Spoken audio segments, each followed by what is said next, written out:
On live Fox News, America held its breath as Congresswoman Jasmine Crockett, a black female lawmaker, stood up and faced off against Hollywood legend Robert De Niro.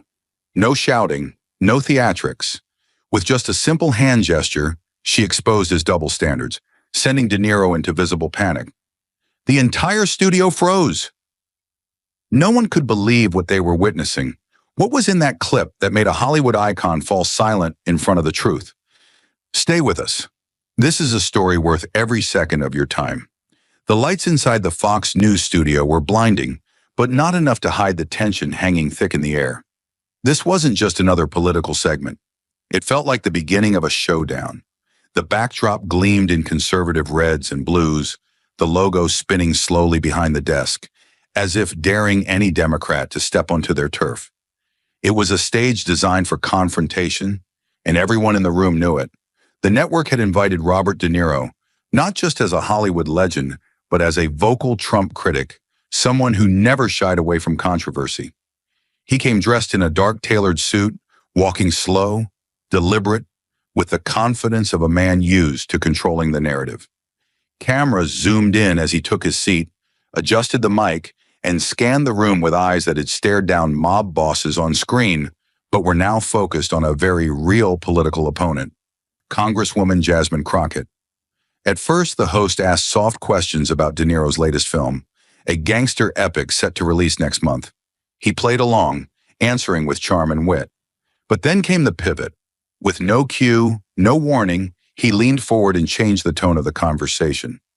"You know what really worries me?" he began, voice lower, eyes sharp. "It's not just Trump anymore. It's what people like Jasmine Crockett are turning our party into."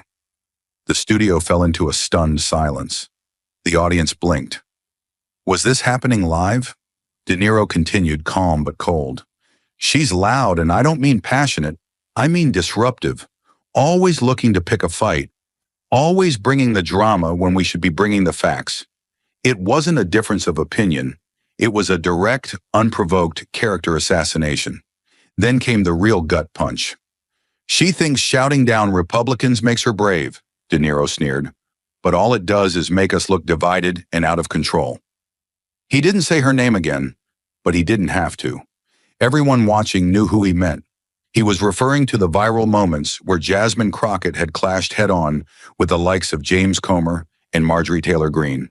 The clips where she refused to be interrupted, refused to play polite, and refused to let herself be disrespected. And now De Niro, one of the loudest voices against Trump, was using those same clips to paint her as the problem. "We used to value grace and intelligence," he said, "not finger-pointing and eyeliner." A few audience members chuckled. Others looked uncomfortable. De Niro sat back, satisfied, unaware, or unwilling to admit just how deeply those words cut. The moment De Niro's final words echoed through the studio, the crowd fractured like glass under pressure. From the right wing of the audience, where Fox News loyalists sat with folded arms and expectant grins, came an immediate burst of reaction. Sharp whistles, gleeful claps, and murmured laughter. It was the sound of vindication. "They're turning on each other," one man said under his breath, nudging the person next to him. The smirks spread like wildfire, their expressions reading not just amusement, but satisfaction, like predators watching prey devour itself. For months, they had labeled the Democratic Party as chaotic, divided, and leaderless. And now, live on their home turf, a liberal legend was seemingly confirming every bit of it. A Hollywood icon attacking a progressive congresswoman? On this stage? In their minds, it was better than scripted drama. Clips were already being trimmed on smartphones, captions crafted with snark. Even De Niro's sick of the squad. But across the room, a very different energy surged. Tight-lipped rage, shock, and an almost tangible disbelief. The progressive audience members, many of whom came to support Jasmine Crockett or simply represent the newer voice of the Democratic Party, sat frozen in their seats. A young woman in the third row muttered, "Are you serious right now?" Another, a man in a faded Bernie 2016 shirt, stared at the screen in disbelief, jaw clenched. To them, this wasn't just a misstep, it was a betrayal. "He really just did that? On Fox?" One woman said, barely keeping her voice steady. It wasn't only that De Niro had criticized Crockett, it was where he did it, how he did it, and who he was. A white millionaire, once celebrated for yelling "Famaing Trump" on national television, had now decided that a young black congresswoman was the real problem. The injustice was blinding, the hypocrisy suffocating. Jasmine hadn't even spoken yet, but already she was being dissected, dismissed, and disrespected. And from her supporters' eyes, the message couldn't be clearer. If this is how the old guard treats their own, what hope is there for change? The tension was still thick in the air when it happened.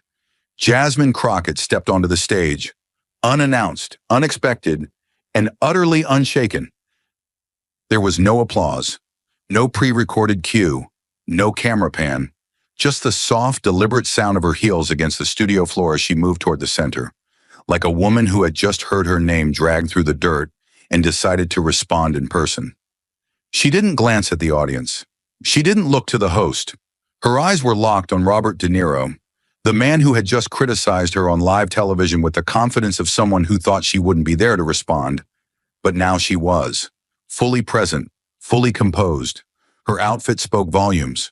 Jet black tailored vest, sharp shoulders, silver earrings, and hair pulled into tight, neat braids that framed a face carved from focus. She didn't come to perform. She came to confront. Jasmine stood at the edge of the stage, hands steady at her sides, and when she spoke, her voice was not raised, but it cut through the silence like a scalpel. "I may not fit into your idea of polite politics," she began, eyes never leaving his. "But I wasn't elected to be quiet. I was elected to fight for people who don't get invited to rooms like this." Her words were sharp, precise, and painfully true. "You want to talk about tone? You want to talk about behavior?" she continued. "I don't see you calling out the Republicans who shout over me in hearings, who roll their eyes, who wave pictures of my colleagues' families in my face. I don't see you criticizing them for turning Congress into a circus. But the minute I raise my voice to defend myself, suddenly I'm the problem." Her voice didn't tremble. It carried weight, not just because of what she said, but because everyone in that room knew she was right. She paused only long enough to let the silence settle, to let the truth land hard in every corner of the studio. "You didn't call me out because I was wrong," she said, leaning forward just enough to drive it home. "You called me out because I made you uncomfortable." And there it was, the raw nerve, the thing no one wanted to say, but everyone felt, that her existence, her confidence, her refusal to sit quietly was too much for the old guard to handle. "I don't yell because I want attention," she added, voice lower now, more controlled, more dangerous. "I yell because I've been ignored. I speak up because silence never protected people like me. And if that bothers you, maybe it's time you ask why." The room remained breathless, a single heartbeat away from combustion.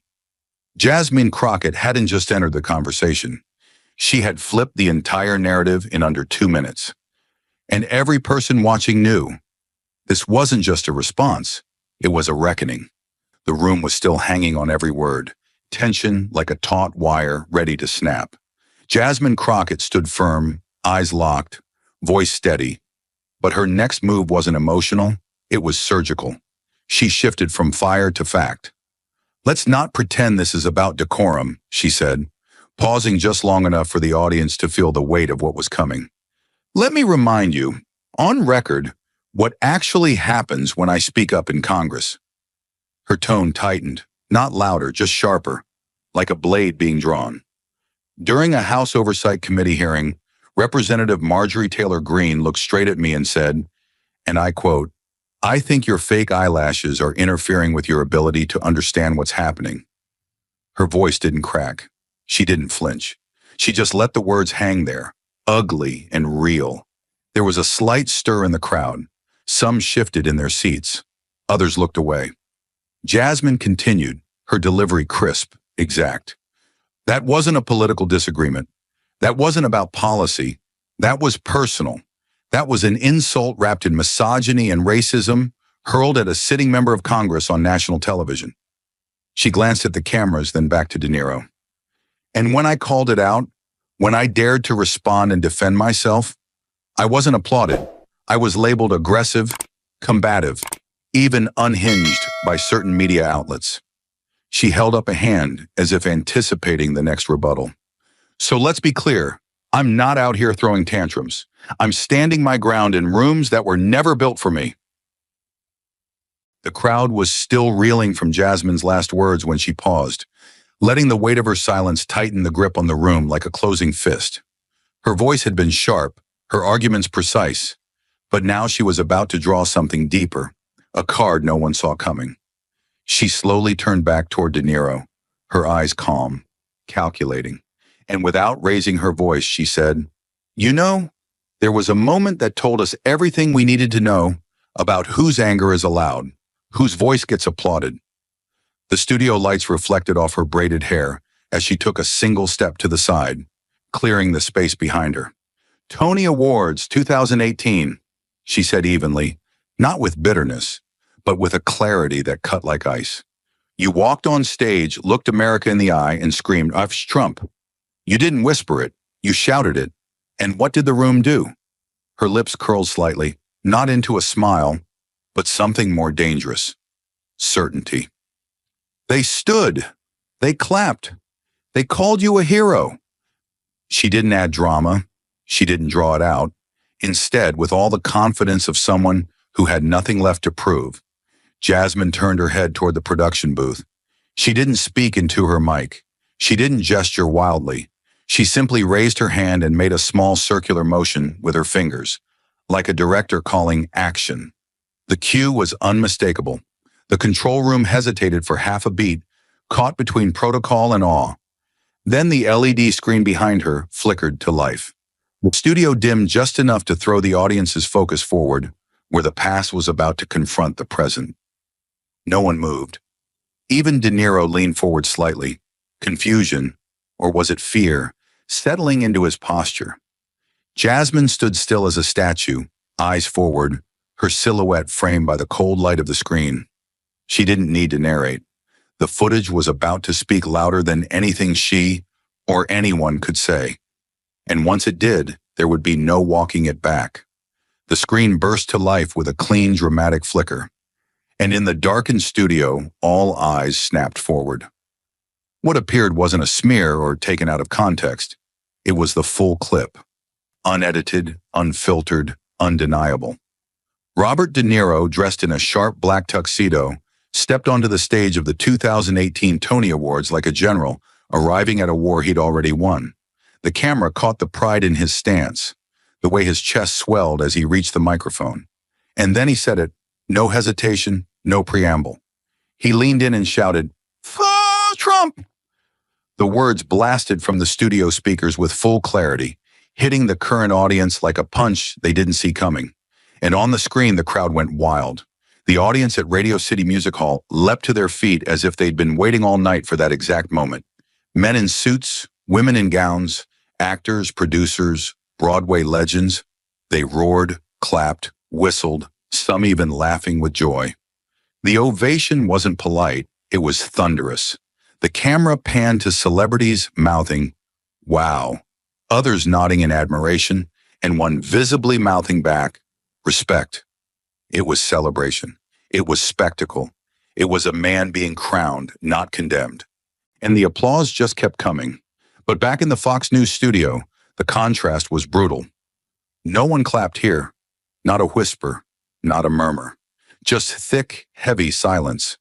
The same man who had once been praised for yelling into a mic was now seated in that same silence. Eyes locked on the screen as if watching a stranger. His jaw was tight, his fingers curled slightly on the armrest. That old fire he'd delivered so proudly just moments earlier.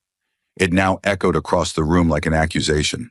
Jasmine Crockett stood motionless at center stage, her arms at her sides, posture firm, framed in the cold white light spilling off the LED wall behind her. She didn't look at the screen. She didn't even glance at De Niro. Her gaze was fixed forward, steady, allowing the footage to do the work. She didn't need to narrate. This wasn't performance. It was cross-examination. And the witness on trial was now watching his own testimony. Even the audience, which had been reactive and restless just minutes ago, sat frozen. Some shifted in their chairs. Others looked sideways, trying not to meet each other's eyes. A few MAGA-leaning guests wore smirks, as if silently thinking, "This just got good." But most looked exposed, like the clip had peeled back something too close to home, a truth they weren't ready to face. The applause from 2018 kept echoing in their minds, clashing hard against the silence that surrounded Jasmine now.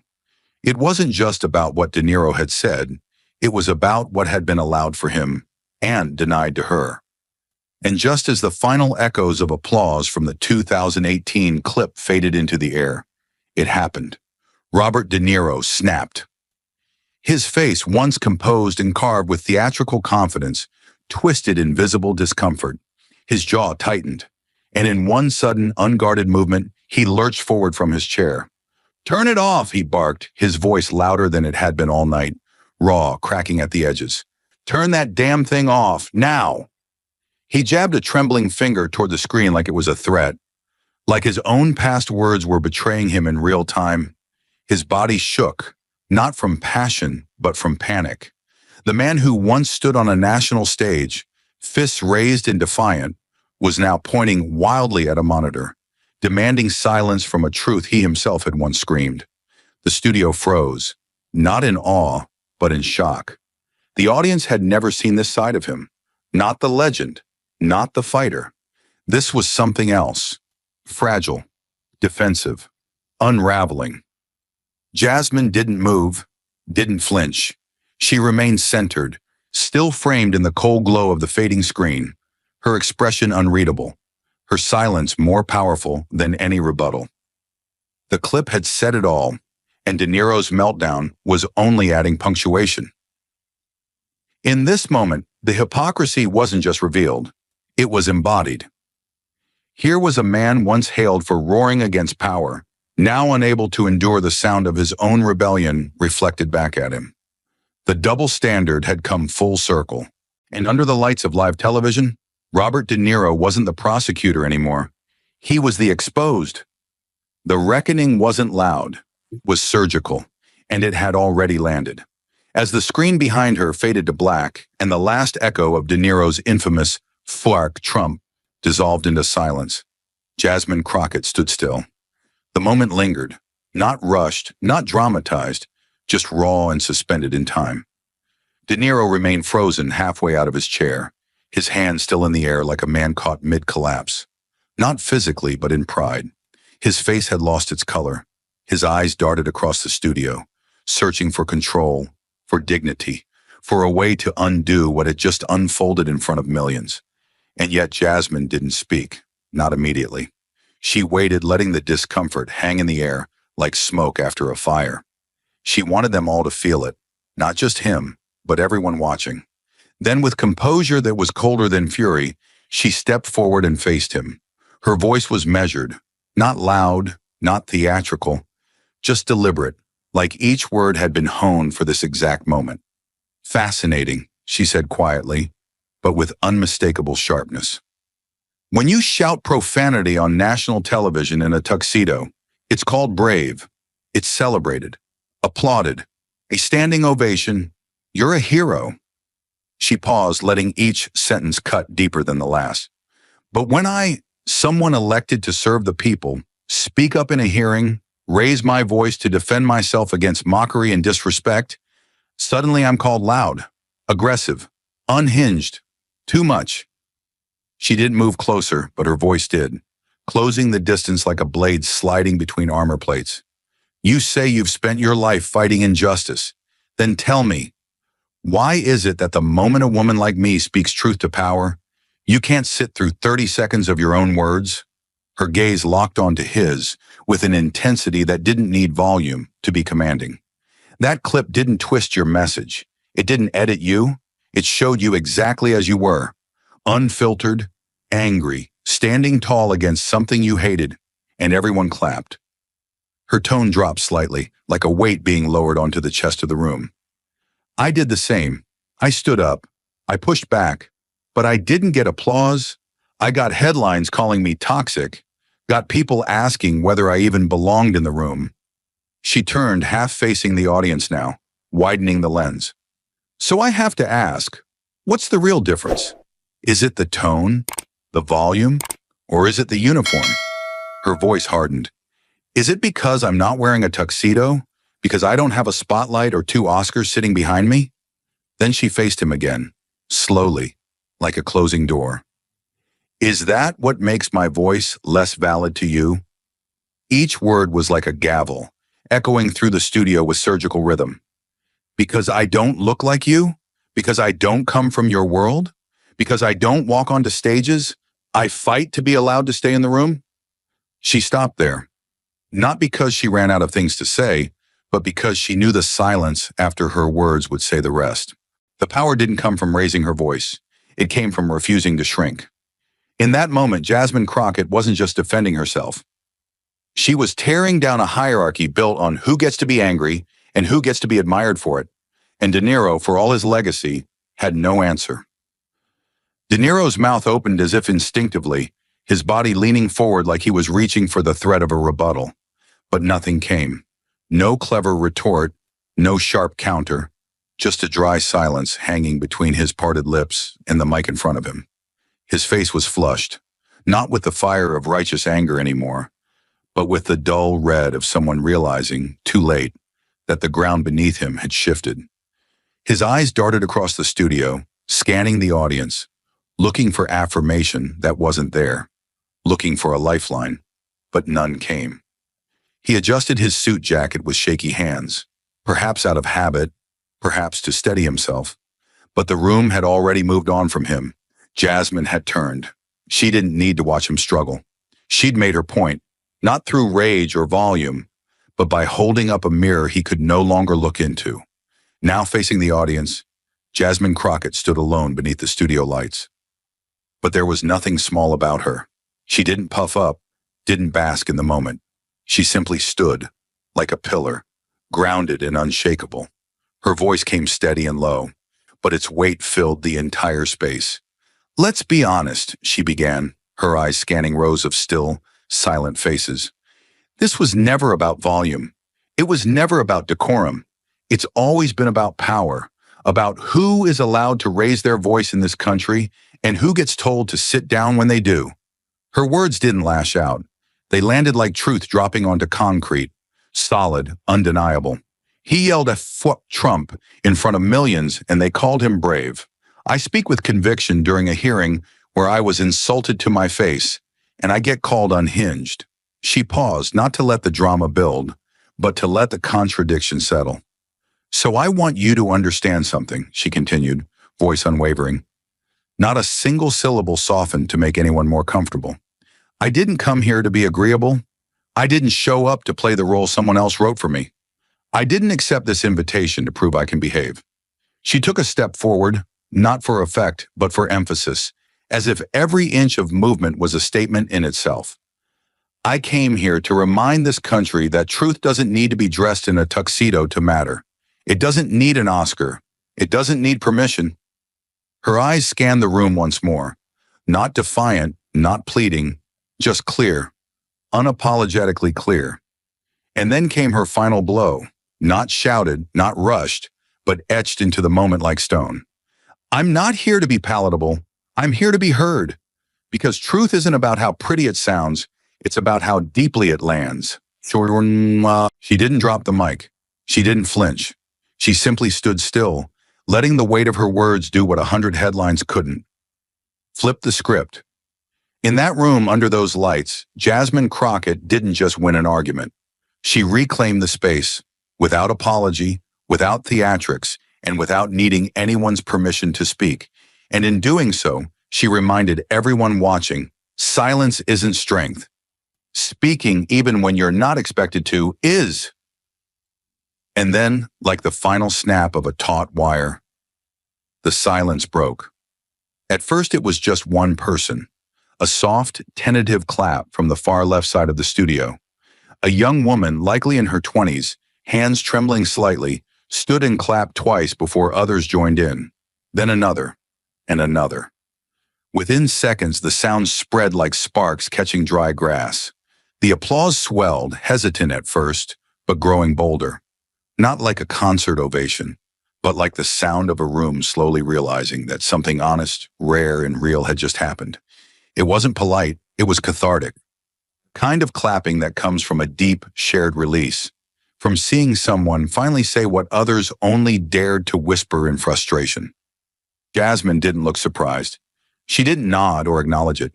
She simply stood there, arms at her sides, letting the moment breathe, letting the weight of her words still hum in the floor beneath her feet. Meanwhile, across the studio, the other half of the room, the conservative bloc, sat completely still. Earlier, they had laughed when De Niro threw his opening punches. They had smirked, some even elbowing each other, giddy at the sight of Democrats seemingly eating their own. But now, their arms were folded, their expressions blank. A few lowered their eyes, not out of shame, but because they had no rebuttal. Jasmine hadn't used left-wing talking points. She hadn't thrown party slogans or slogans at all. Instead, she had used De Niro's own past, his own words, his own posture, his own defiance, and turned it into a mirror. And what stared back at him wasn't power. It was contradiction. A contradiction so plain that even those who once cheered his name had nothing left to say. It was a rare kind of silence, not from boredom, not from confusion, but from recognition. They couldn't cheer for her, but they couldn't defend him either. Jasmine had walked into their arena, uninvited and outnumbered, and somehow held both sides of the room in the palm of her hand. Not by asking, not by yelling, but by being undeniable. She didn't just flip the script. She exposed who had been writing the rules all along, and in that moment, the lines blurred. It wasn't about party. It wasn't about age. It wasn't even about De Niro. It was about who gets to speak, who gets to shout, and who gets punished for doing both. And for once, everyone saw it, clear as day, live on national television. No spin, no edit, just truth, finally aired out under the lights. The moment hung in the air like smoke that refused to clear. The audience sat still. The cameras didn't cut away, and Jasmine stood at the center of it all, silent, composed, unshaken. Across from her, Robert De Niro adjusted in his seat, his jaw twitching ever so slightly as if wrestling with something he couldn't quite name. Shame? Pride? Discomfort? Maybe all three. The studio lights caught the sheen of sweat beginning to form near his collar as he leaned forward, trying to steady his breath, trying to pull something from his chest that didn't sound hollow. His hand reached for the mic, fingers trembling slightly. He opened his mouth, paused, then spoke, softly, almost too softly. "I just want what's best for the party," he said, as if the words were more for himself than anyone else. It was a sentence meant to sound noble, but it fell flat, hanging there without spine, without weight. The studio didn't react, not with applause, not with booing, not with anything, because by then everyone knew. That line wasn't an answer. It was an excuse, a vague shield from accountability. Jasmine, still facing the crowd, slowly turned her head toward him. She didn't scoff. She didn't roll her eyes. She simply regarded him the way you look at a man who once carried power, but no longer carried the moment. She stepped forward, unhurried, not chasing applause, just stepping into the truth with every inch of her being. Her voice didn't rise, it didn't need to. "You say that like it's enough," she said quietly, but with the force of something undeniable. "But wanting what's best for the party doesn't mean anything if it comes at the cost of silencing people like me." She turned her full body toward him now, not to dominate, but to make sure he heard her clearly. "Let me tell you something," she continued, each word pronounced with clarity earned from too many rooms that never wanted to listen. "We don't need your blessing to speak. We don't need your permission to lead. And we sure as hell don't need your discomfort to dictate our tone." Her tone didn't crack. It sharpened. "Because the truth is, our generation, we're not waiting for anyone to pass us the mic. We're building our own stages."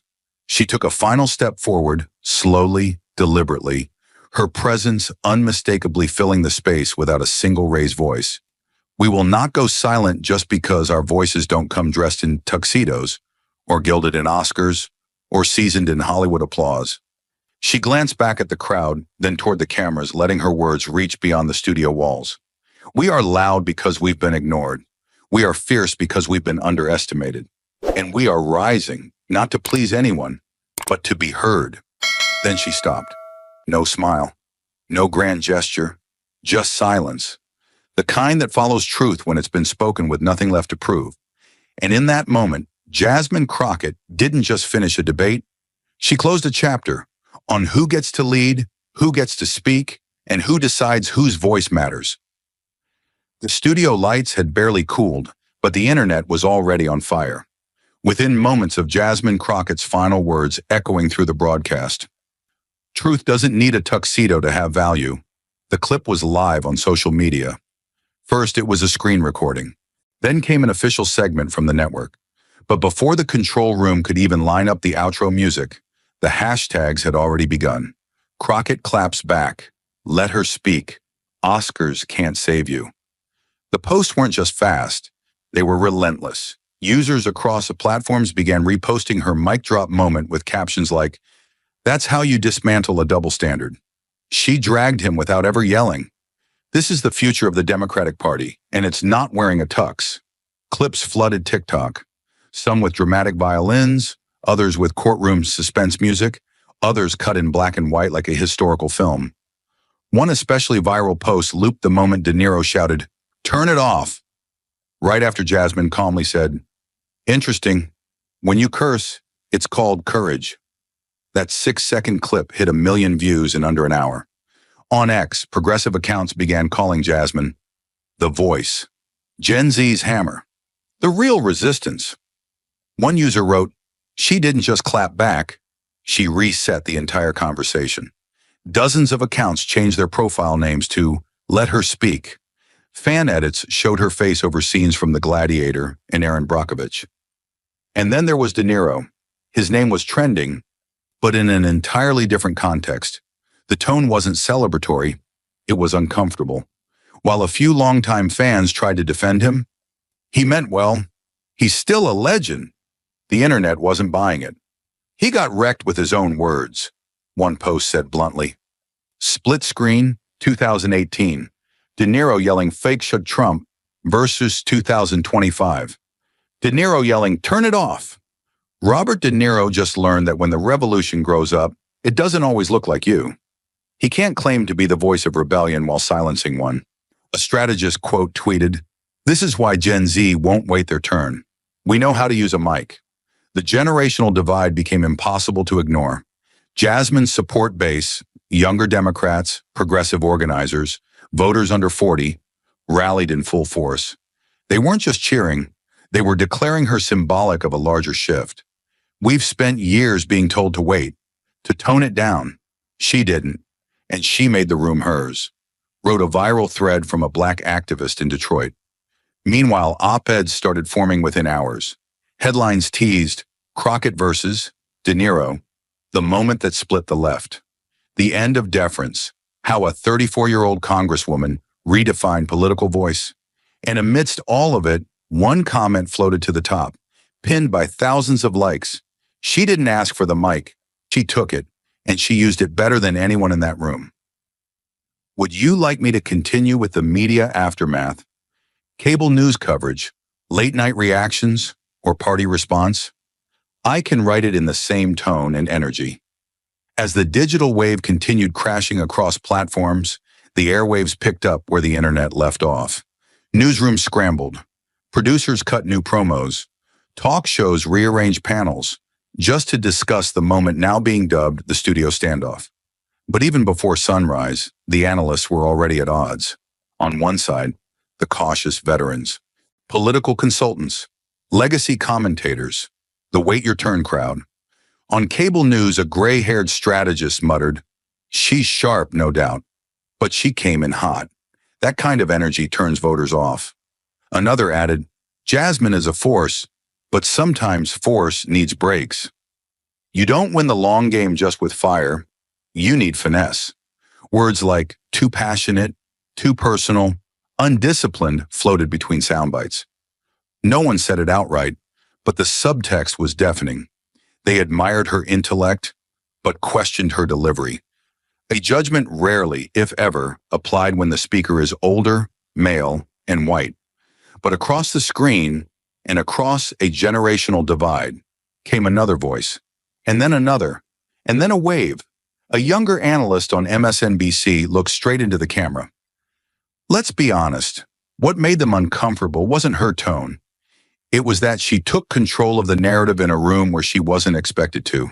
That clip alone went viral again. On NPR, a black female professor of political rhetoric argued, what Jasmine did wasn't unfiltered rage, it was calibrated resistance. She didn't shout, she struck. The Atlantic ran a long-form headline that simply read, "She spoke like she belonged there, because she did." Roundtables formed. Editorials poured in.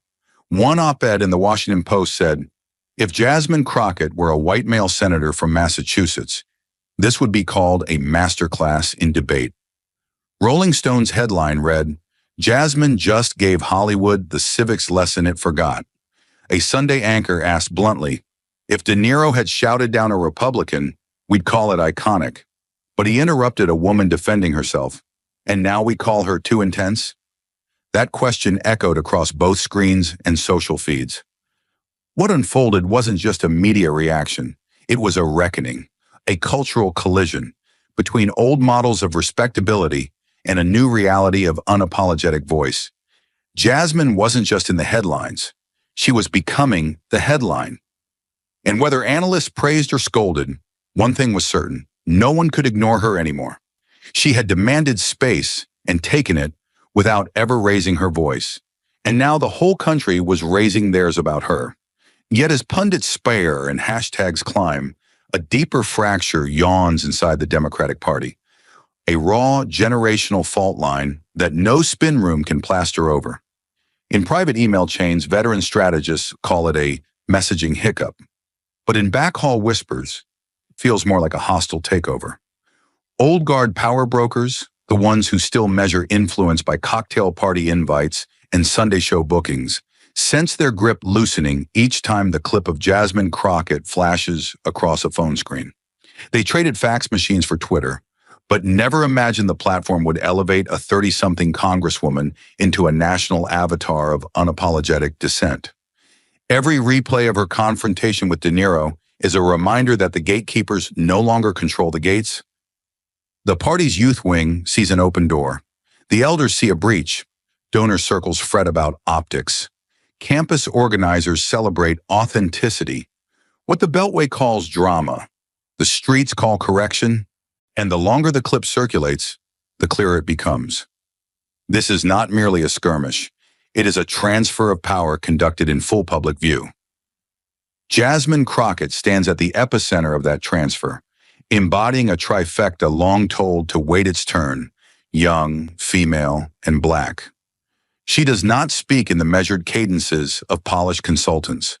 Her cadence is syncopated with urgency, shaped by committee rooms, where respect is rationed by seniority and skin tone.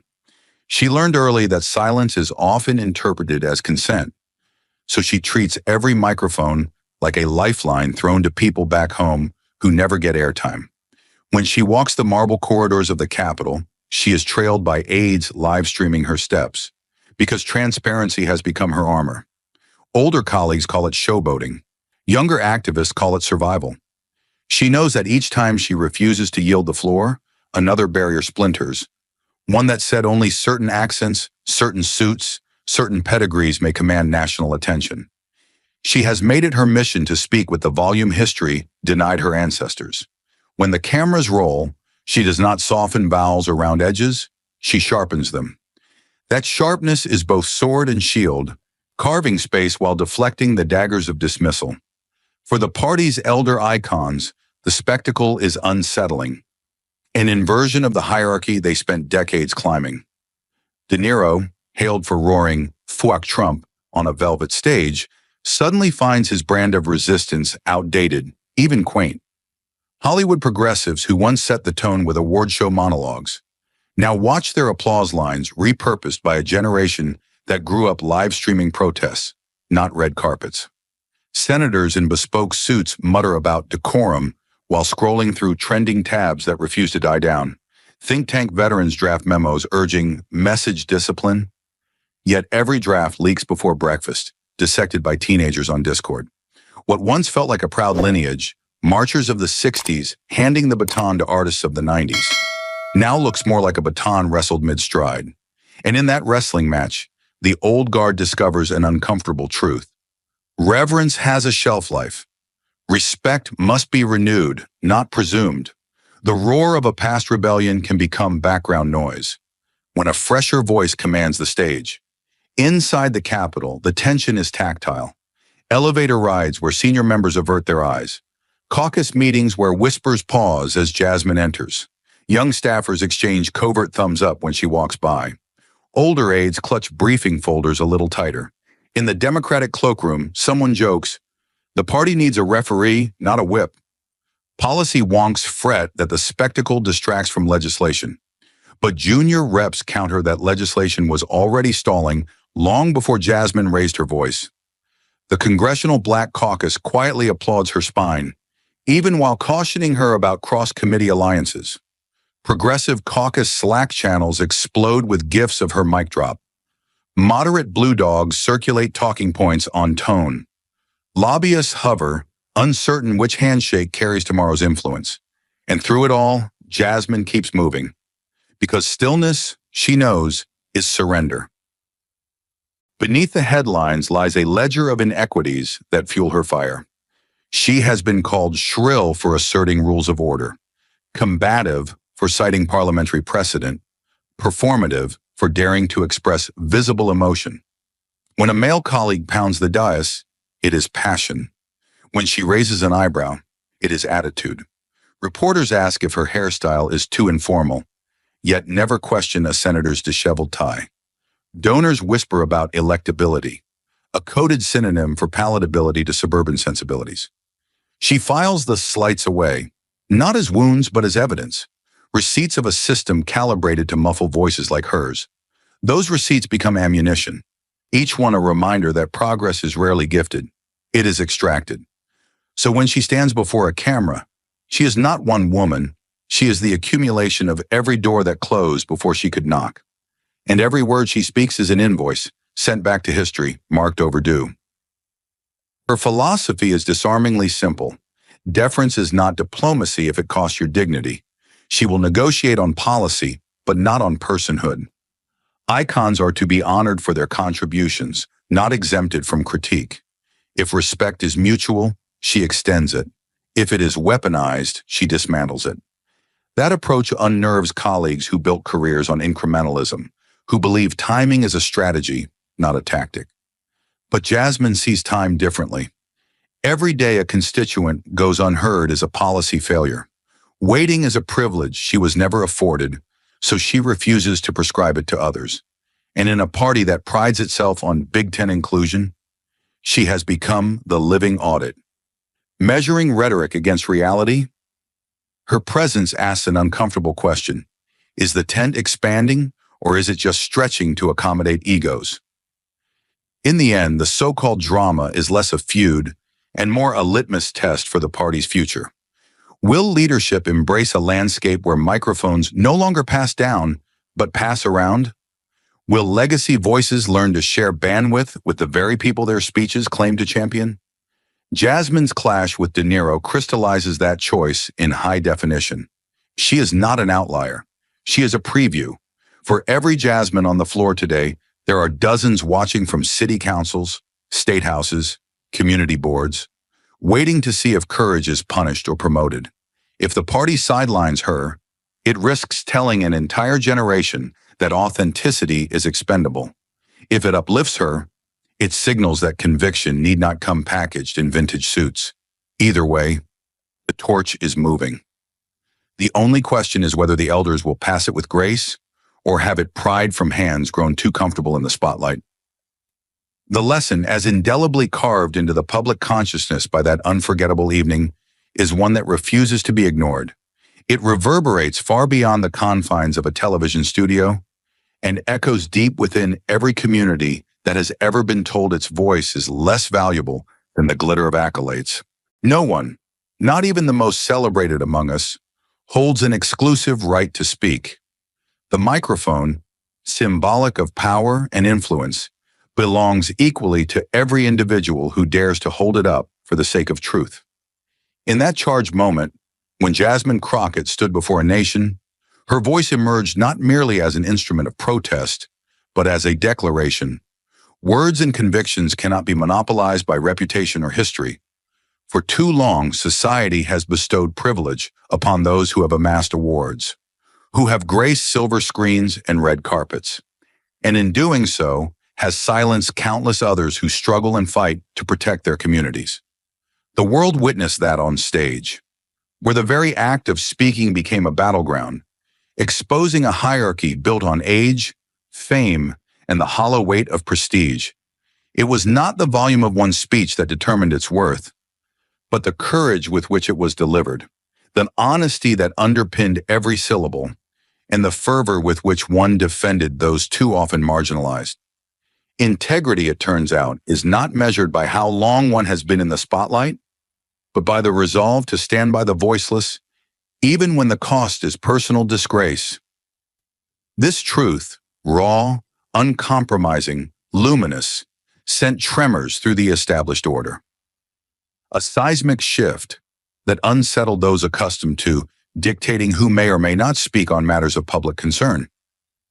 From the earliest echoes of the confrontation, it became evident that the traditional gatekeepers were facing a reckoning they had long postponed.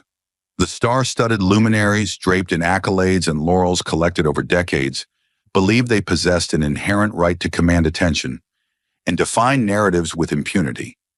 Yet as Jasmine's words cascaded over the audience like a tidal wave, it became clear no amount of Hollywood glamour could silence the righteous indignation of someone who had fought to reclaim the platform for those long ignored. The lesson that emanated from that turbulent confrontation was one of liberation. A liberation from the antiquated notion that only the celebrated may speak, and that the rest must wait for their moment, as if moments were a scarce commodity reserved solely for the elite. Instead, Jasmine demonstrated that every voice holds power when it is used to confront injustice head-on, to challenge systems that prioritize celebrity over substance, to spotlight inequities that have festered for far too long. Her defiant stand was a masterclass in reclaiming that power, a vivid reminder that true influence is earned not by the number of awards one collects, but by the relentless determination to use one's voice for the community. In doing so, she disrupted the very foundation of a system built on legacy and exclusivity, forcing an entire generation, especially those on the margins, to recognize they too have the right and the responsibility to speak out. The injustice that Jasmine faced is a microcosm of a larger societal malaise, a reflection of how power has been hoarded by a select few, while countless voices have been muted. For decades, the dominant narrative has been engineered by individuals who wield influence as a birthright, passed down through institutions that prioritize status over sincerity. This system, steeped in tradition and guarded by those who have grown comfortable within it, has long imposed subtle yet insidious constraints on who may speak up, under what conditions, and for whose benefit. Such constraints are not always overt. They manifest in the form of double standards, where a man's outburst is a rallying cry and a woman's passion is labeled aggressive. The hypocrisy is blatant. It is cruel, a poison that undermines the strength of communities by stifling voices that don't conform to a narrow, outdated mold. Jasmine's confrontation starkly illustrated this.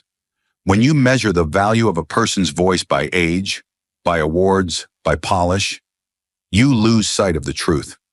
And the truth is this: integrity and the right to speak out belongs to everyone. It belongs to those who've toiled in obscurity, whose voices have echoed behind closed doors, who now find themselves called upon to make the impossible possible. In her fearless act of defiance, Jasmine did not just speak for herself. She spoke for every individual ever told their voice was too loud, too raw, or too different to matter.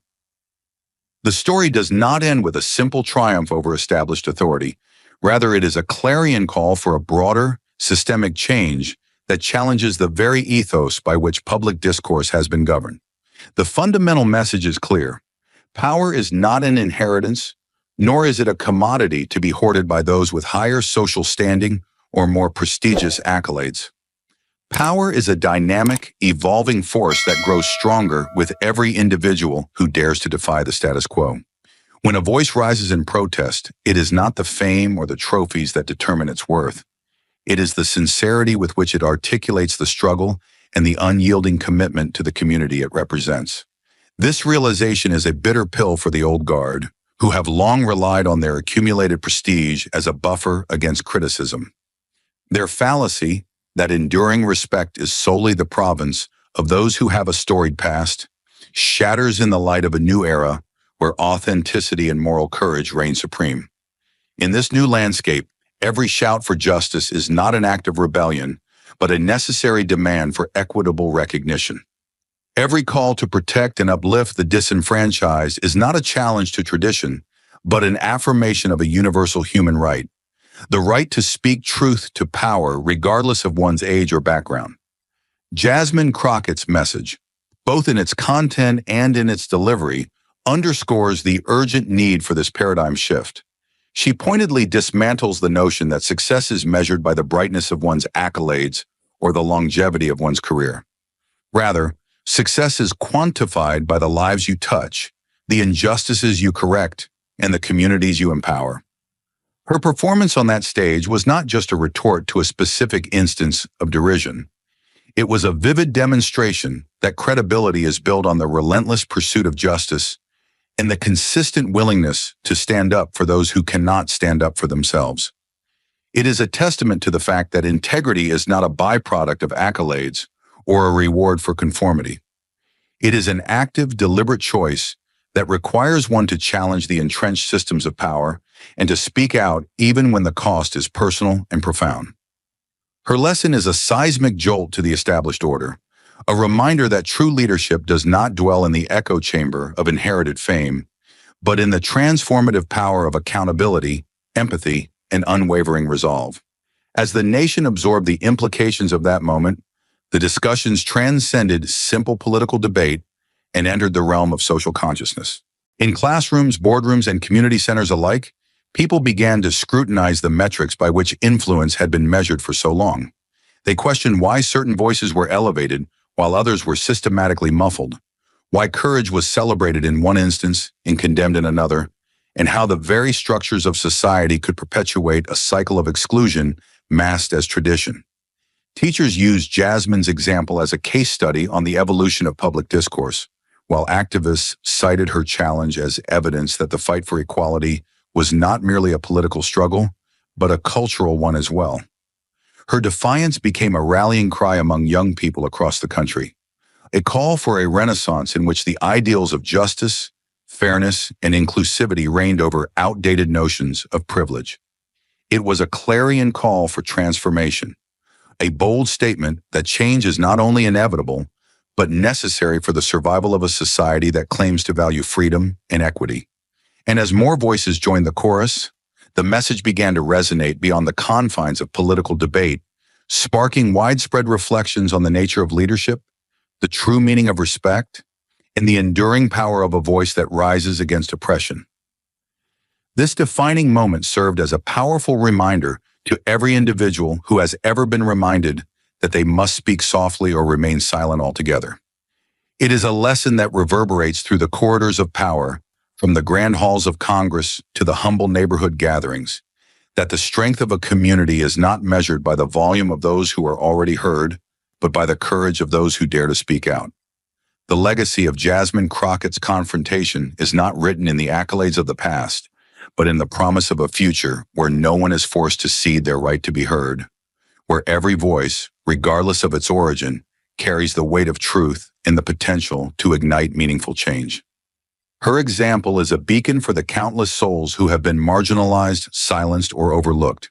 It is a declaration that the time for gatekeeping is over. The truth, as she made it crystal clear, is not granted by the elite, but seized by those who refuse to let their voices be diluted by societal expectations. As the reverberations of that historic moment continue to stir conversations across diverse platforms, from social media to scholarly journals, the essential lesson remains unequivocal.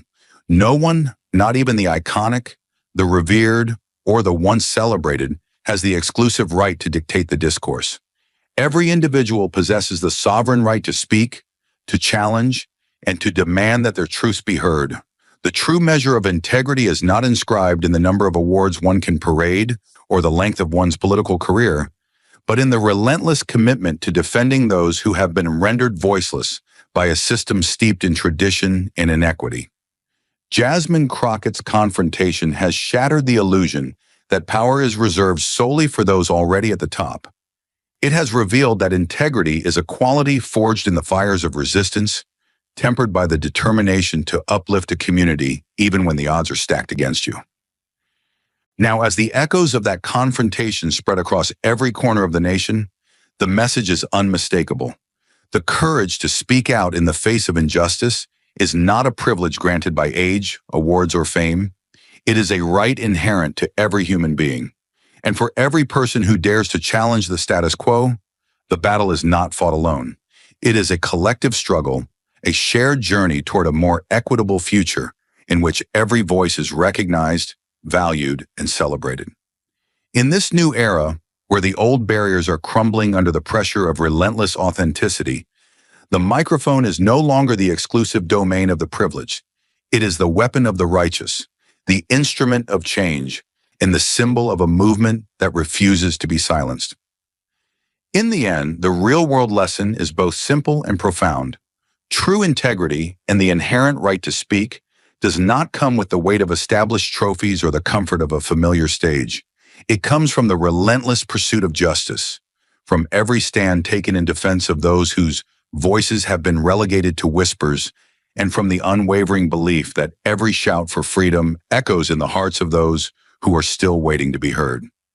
Jasmine Crockett's historic moment serves as both a testament to that belief and a challenge to every institution that has ever deemed itself the custodian of public discourse. Her defiant stance is an enduring reminder that while the silence of the powerful might attempt to muffle dissent, the truth, when spoken with conviction and purpose, will always find its way through, unstoppable and unassailable. As we reflect on this turning point in our shared cultural narrative, one cannot help but acknowledge the seismic shift it represents. A shift that redefines who is allowed to be heard, how that voice is valued, and what it means to truly protect the community. In a world where power is too often measured by superficial markers of success, Jasmine's example cuts through the illusion, laying bare the reality that real strength lies in one's ability to stand up for others, even when it means challenging those who have long occupied the halls of power.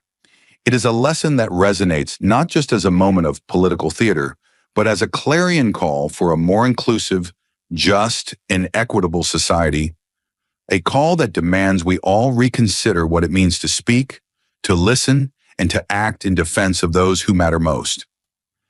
And so, as the debate subsides and the cameras finally fade out, the message remains, etched into the annals of our time.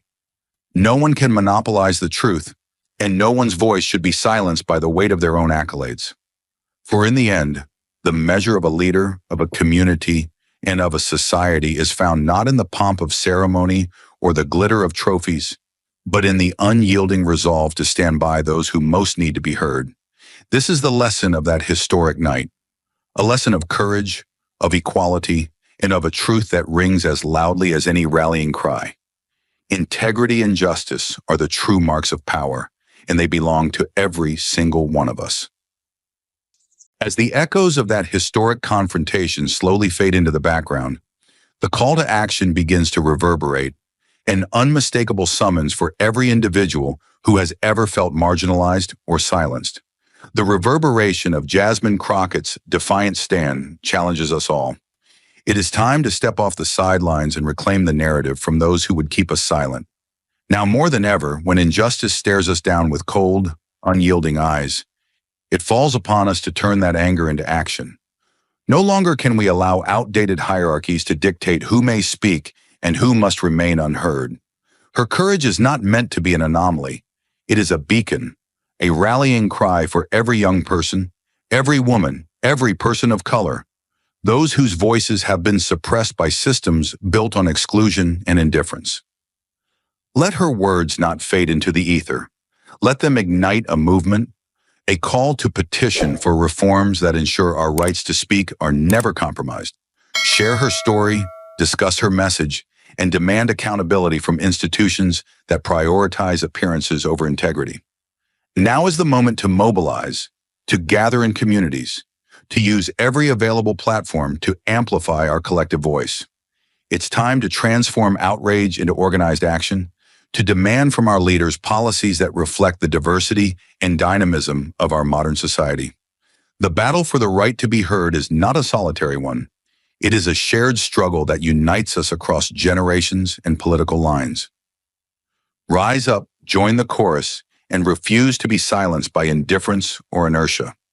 Spread the word. Let Let Her Speak and Crockett Claps Back be more than hashtags. Let them be the foundation of a renewed commitment to justice and equality. Organize town halls, support voices that dare to defy convention, and hold public figures accountable for perpetuating double standards. Every tweet, every conversation, every peaceful protest is a step toward eradicating the outdated structures that confine us. Now more than ever, we must embody the spirit of those courageous enough to challenge the status quo, because when silence turns to action, society is transformed forever. The time to speak is now, and the time for change is upon us. Thank you for watching until this moment, and for standing with us on this journey for justice. Your support means everything. Like, subscribe, and turn on notifications so you never miss what's next. And we'd love to hear your thoughts. Leave a comment below and let us know what moved you most in this story. Together, our voices make a difference.